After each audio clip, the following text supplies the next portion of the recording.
The Mystery of the Missing Necklace. Chapter 6. A Visit to Inspector Jenks. Fatty had much enjoyed his fun as the old balloon woman, and so had the others. He gave Bets the silver pen, and she was really delighted. "I've never had such a lovely pen," she said. "Thank you so much, Fatty." "The holidays are going too fast," said Pip, rather gloomily, "and we still haven't got a mystery to solve, though we know that Mr. Goon has." "Yes, I know," said Fatty, looking worried. "I can't bear to think of Mr. Goon getting busy on his mystery, and we haven't the least idea what it is. Though it may be all those burglaries that are cropping up all over the place. I expect most of the police are keeping their eyes skinned for the gang that is operating such big thefts." "Can't we keep our eyes skinned too?" said Bets eagerly. "We might see the gang somewhere." "Idiot! Do you think they go about in a crowd together, all looking like burglars?" said Pip scornfully. "They are too jolly clever. They have their own meeting places, their own ways of passing on messages, their own ways of disposing of the jewels they steal, haven't they, Fatty? And they are not ways we would be likely to find out, even if we did keep our eyes skinned." "Oh," said Bets, disappointed. "Well, can't we ask Inspector Jenks if there really is a mystery here, and ask him to let us help?" "Yes, why can't we?" said Daisy. "I'm sure he would tell us. We have helped him such a lot before." Inspector Jenks was their very own good friend. He was what Bets called a very high up policeman, and he belonged to the next big town. In the 4 mysteries the children had solved before, Inspector Jenks had come in at the end, and been very pleased indeed at all the children had found out. Mr. Goon, however, had not been so pleased, because it was most annoying to him to have those interfering children messing about with the law, especially when they had actually found out things he hadn't. "I think it's a very good idea of Bet's," said Fatty. "Very good indeed. If he knows what the mystery is that Mr. Goon is working on, and he is sure to, I don't see why he can't tell us. He knows we'll keep our mouths shut and do all we can to help." So the next day the 5 find-outers, with Buster in Fatty's basket, rode on their bicycles to the next big town where Inspector Jenks had his headquarters. They went to the police station there and asked if they could see him. "What? See the inspector himself?" said the policeman in charge. "Kids like you?" "I should think not. He's a big man, he is. Too busy to bother with kids." "Wait a bit," said another policeman with a nice face and very bright blue eyes. "Wait a bit. Aren't you the kids that helped with 1 or 2 difficult cases over in Peterswood?" "Yes, we are," said Fatty. "We wouldn't want to bother the inspector if he is busy, of course, but we would like to ask him something rather important. Important to us, I mean."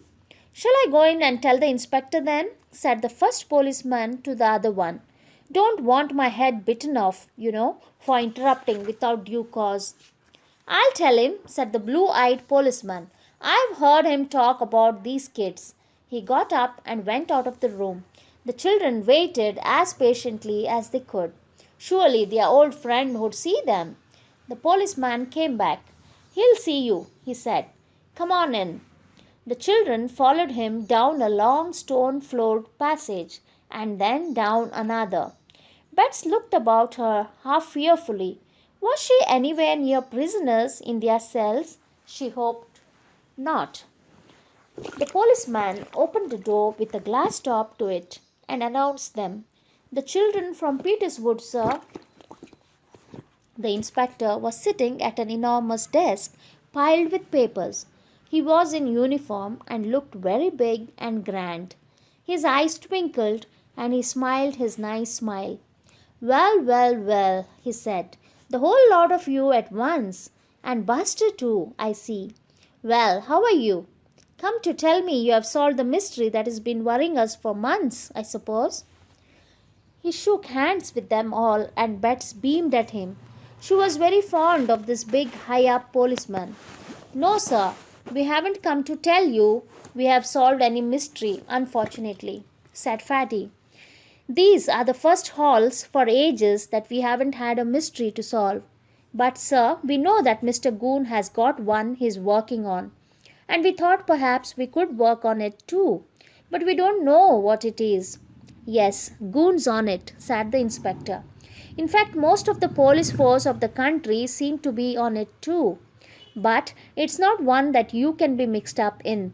I don't think you could help at all, first rate detectives though you are. Oh, said Fatty, disappointed. Is it all this big burglaries, sir? Yes, that's right, said the inspector. Very clever they are. The thieves know just what jewels to steal, when to get at them, and lay their plans very carefully. And we don't know one single one of the man. Not one, though we have our suspicions. You know, we always have. He twinkled at the listening children. Fatty felt desperate. Surely the inspector could tell them more than that. Surely Mr. Goon knew more. Else, why was he so busy and important these days? Mr. Goon looks as if he knew quite a lot, sir, said Fatty. Is there anything going on in Peterswood at all? The inspector hesitated. Well, he said at last, as I said, this is not a thing for children to be mixed up in. Definitely not. And I'm sure you would agree with me if you knew what I know. Peterswood is not exactly mixed up in it, but we suspect that some of the gang go there to meet perhaps or to pass on messages. We don't know. The children's eyes brightened immediately. Sir, said Fatty at once, can't we just keep our eyes open then? Not snoop around too much, if you don't want us to, but watch and see if we can hear or spot anything unusual. Children can often see and hear things that grown ups can't, because people suspect other grown ups, but they don't notice children much. The inspector tapped with his pencil on his desk. Fatty knew that he was weighing up whether or not to let them keep a watch on things in Peterswood, and his heart beat anxiously. How he hoped they would be allowed just to have a little hand in this mystery. It seemed a pretty hopeless one, and Mr. Goon was sure to do better than they could, because he knew so much more. But Fatty simply couldn't bear to be left out of it altogether.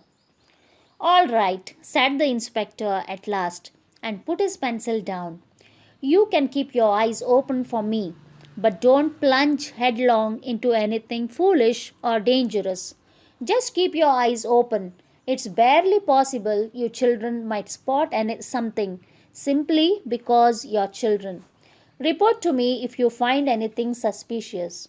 Oh, thank you, said everyone at once, delighted. It's jolly good of you, sir, said Fatty. We will find out something, and we'll be as careful as Mr. Goon. Well, I'm afraid he'll come out on top this time, said the inspector, his eyes twinkling. He knows so much more than you do, but I can tell you no more than I have done. Goodbye, and it's been so nice to see you. The children went.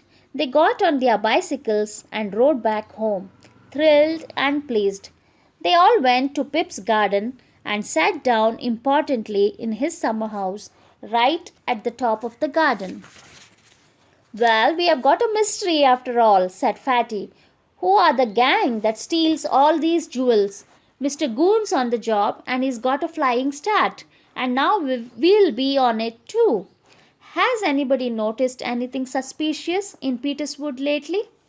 They all thought hard, but nobody could think of anything in the least suspicious. Things seemed to be pretty much as usual, except that the hot weather had brought crowds of people into the little riverside village. I can't think of a thing, said Larry.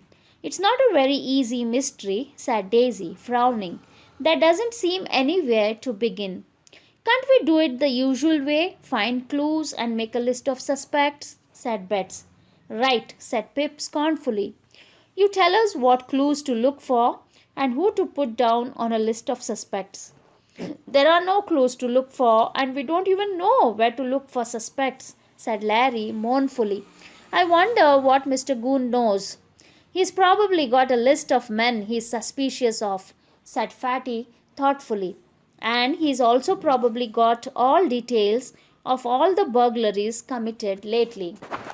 I'd better get some back numbers of the newspapers and read them up. Not that it will help us very much, really.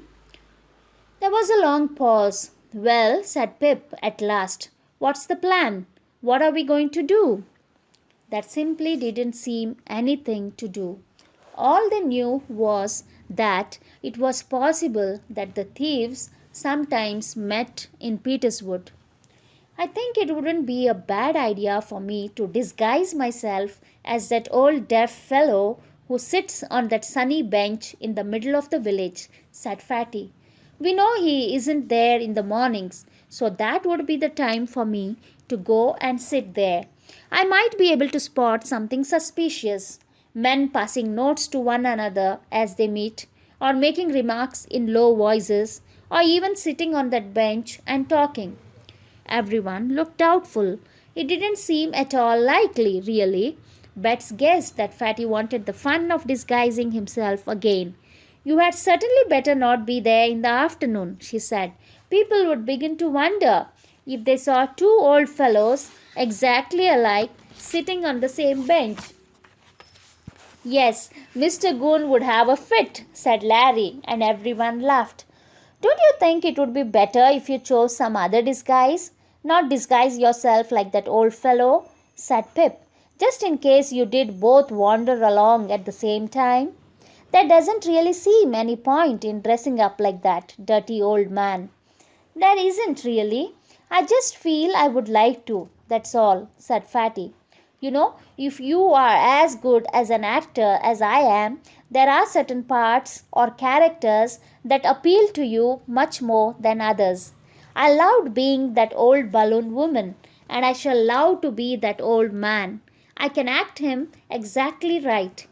He gave a realistic sniff and wiped his nose with the back of his hand, just like the old man. The others laughed and did not tease him over his boasting of being such a good actor. You're disgusting, said Daisy.